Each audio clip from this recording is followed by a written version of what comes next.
है क्या। तो आप याद रखेंगे कि आनुवंशिकता हम कहते किसको है, अपने माता पिता का विशिष्ट लक्षण जो है उनके संतानों में पीढ़ी दर पीढ़ी चलते ही रहते हैं, उसको क्या बोलते हैं, आनुवंशिकता। क्लियर है।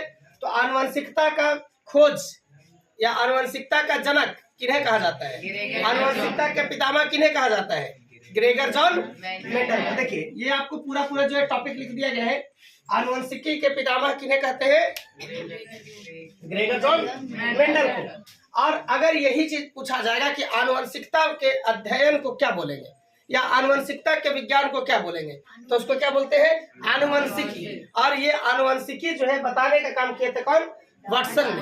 कौन, वाटसन ने किया था। और इतना ही नहीं बल्कि जेनेटिक शब्द का भी प्रयोग किया था वाटसन ने, कब, 1905 में। 1905। क्लियर है।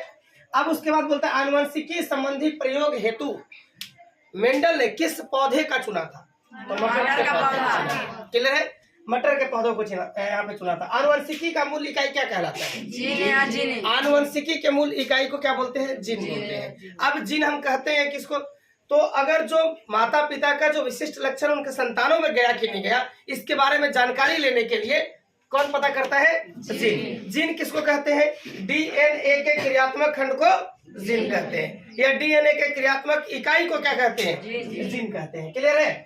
अब उसके बाद जो है जीन शब्द का पहला प्रयोग करने वाले व्यक्ति कौन थे, उनका नाम था जोहानसन।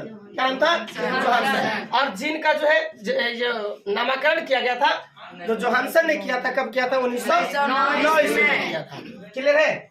अब उसके बाद होता है कि जीन जो अवस्थित होते हैं वो किसमें होते हैं, तो जो जीन अवस्थित होते हैं वो गुणसूत्रों में अवस्थित होते हैं। क्लियर है। जीन किसमें अवस्थित होते हैं, गुणसूत्रों में अवस्थित होते हैं। अब उसके बाद कहा है एक जीन एक एंजाइम, ऐसा सिद्धांत, एक जीन एक एंजाइम जैसा जो सिद्धांत है किसने बताया था, बीडल एवं टैटल। बीडल एवं टैटल। अब उसके बाद बोलता है युग्मक की शुद्धता के नियम का प्रतिपादन किसने किया था। युग्मक आप लोग को पता होगा, एक होता है नर युग्मक और दूसरा का होता है मादा युग्मक। एक नर युग्मक और दूसरा का मादा युग्मक। ये दोनों की शुद्धता का नियम का प्रतिपादन किसने किया था, आंसर क्या है, मेंडल। और जब इतना हो जाएगा तो धीरे धीरे तो विकास संभव है ना। और जब विकास संभव है तो हम लोग इसी को बोलेंगे विकासवाद के संस्थापक किन्हें कहा जाता है, चार्ल्स डार्विन को। यहाँ पे ये भी पूछ सकता है प्राकृतिक वर्ण का सिद्धांत किसने दिया था, तो आंसर होगा चार्ल्स डार्विन।